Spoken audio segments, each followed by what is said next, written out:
ಇವತ್ತಿಗೆ 7 ದಿವಸ ಆಯ್ತು ರೈತ ಸಂಘಟನೆದವರ ಸ್ಟ್ರೈಕ್ ಮಾಡತ್ತಾರು. ಇನ್ನವರೆಗೂ ರಾಜ್ಯ ಸರ್ಕಾರ ಆಗಲಿ ಕೇಂದ್ರ ಸರ್ಕಾರವಾಗಲಿ ರೈತರ ಸಮಸ್ಯೆಗೆ ಸ್ಪಂದಿಸಬಹುದು. ನೀವು ಹೇಳ್ತೀರಿ ಫ್ಯಾಕ್ಟ್ರಿ ಮಾಲಕರ ಫ್ಯಾಕ್ಟ್ರಿ ನಮ್ಮ ಲಾಸ್ ಅಂತ ಹೇಳ್ತೀರಿ. ನಿನಗೊಂದು ಕಾರ, ನಿನ್ನ ವೇದಿ ಒಂದು ಕಾರ, ನಿನ್ನ ಮಗಳಿಗೊಂದು ಕಾರ, ನಿನ್ನ ಮಗನಿಗೊಂದು ಕಾರ, ನಿನ್ನ ಹಳೆಗೊಂದು ಕಾರ ಕೊಡವ ಫ್ಯಾಕ್ಟ್ರಿ ಅಂತ ಸುಧಾರಿಸದ. ನೀ ಏನು ಕಾರದ ತಿರುಗಾಡ್ತೀರಿ ಬೇವು ಡೊಬ್ಬರು ಕಾರ, ಅವು ಪ್ರತಿಯೊಬ್ಬರು ರೈತರ ಬೆವರು ಸುರಿಸಿದ ಹನಿ ಬೆಲ್ಲಿ ತಗೊಂಡಿ. ಇವತ್ತ ರೈತ ಸಂಘಕ್ಕೆ ಫಸ್ಟಲ್ಲಿ 1 ದಿವಸ 2 ದಿವಸ ರೈತ ಸಂಘಟನೆ ಅಂತ ಬೆಂಬಲ ಸೂಚಿಸಿದ್ದು. ಕನ್ನಡ ಪರ ಸಂಘಟನೆ ಆಗಲಿ, ದಲಿತ ಸಂಘಟನೆ ಆಗಲಿ, ಕಾರ್ಮಿಕರ ಸಂಘಟನೆ ಆಗಲಿ, ಅದ್ರ ಮಹಿಳಾ ಸಂಘಟನೆ ಆಗಲಿ ಬೆಂಬಲ ಸೂಚಿಸಿದೆವು.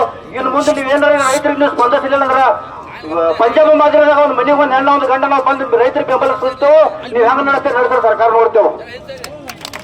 ಇವತ್ತು ಯಾವುದೋ ಪರಿಸ್ಥಿತಿದಾಗ ನೀವು ಘೋಷಣೆ ಮಾಡ್ಬೇಕು.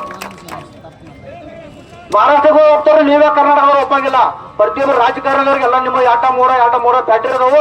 ಏನು ನಿಮಗೆ ಲಾಸ್ ಆಗಿಲ್ಲ. ರೈತರಿಗೆ ನೀವು ಅವ್ರು ಬೆಳೆದ್ರೆ ನೀವು ಅಣ್ಣತ್ತಿರ ಮನೆ ಕೊಟ್ಟು ಬಂಗಾರ ಮಾತ್ರ ರೊಕ್ಕ ಚೆನ್ನಾಗಿಲ್ಲ ನೀವು. ಈ ಡೇಳಿ ನನ್ನ ಮಾತು ಮುಗಿಸ್ತಾನೆ.